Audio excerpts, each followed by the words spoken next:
BMTC ದೇಶದಲ್ಲೇ number 1 ಅನ್ನೋ ಖ್ಯಾತಿ ಗಳಿಸಿದ ಸರ್ಕಾರಿ ಸಂಸ್ಥೆ.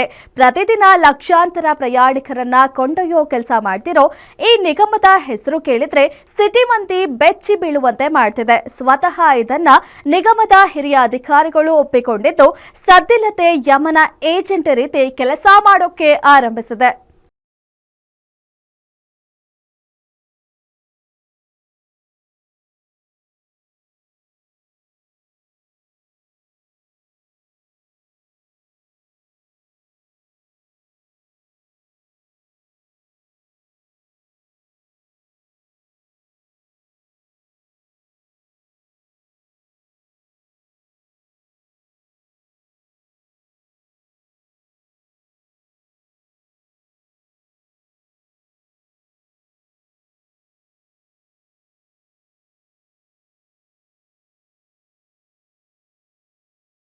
ಅಪಘಾತಗಳು, ಪಾದಾಚಾರಿಗಳು ಮತ್ತು ಬೈಕ್ ಸವಾರರು ಬಿಎಂಟಿಸಿ ಚಕ್ರದ ಅಡಿಗೆ ಸಿಲುಕಿ ಬಲಿಯಾಗುತ್ತಿರುವ ಘಟನೆಗಳು ಸಿಟಿ ಮಂದಿಯನ್ನ ಇನ್ನಷ್ಟು ಬೆಚ್ಚಿ ಬೀಳಿಸುತ್ತಿದೆ.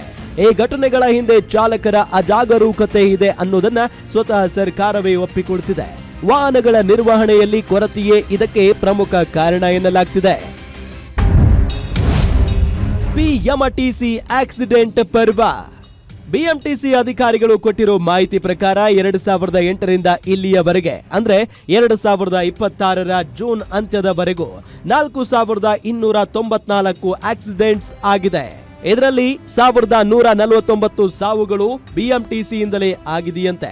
ಹಾಗೇನೆ ಕಳೆದ 2 ವರ್ಷಗಳಲ್ಲಿ 343 ಆಕ್ಸಿಡೆಂಟ್ ಆಗಿದ್ರೆ 94 ಸಾವುಗಳು ಆಗಿದೆಯಂತೆ. ಇನ್ನು ಎಲೆಕ್ಟ್ರಿಕ್ ಬಸ್ನಿಂದ ಕಳೆದ 2 ವರ್ಷಗಳಲ್ಲಿ 139 ರಸ್ತೆ ಅಪಘಾತಗಳಾಗಿದ್ರೆ ಇದರಿಂದ ಬರೋಬ್ಬರಿ 34 ಸಾವುಗಳಾಗಿವೆಯಂತೆ. ಸಾರ್ವಜನಿಕ ಸಾರಿಗೆ ನಗರದ ಜೀವನಾಡಿ. ಸುರಕ್ಷತೆಯೇ ಮೊದಲ ಆದ್ಯತೆ ಅಂತ ಹೇಳ್ತಿರೋ ನಿಗಮದ ಬಸ್ಗಳು ಅಂದ್ರೆ ಹೆದರೋ ಸ್ಥಿತಿ ಬಂದಿದೆ.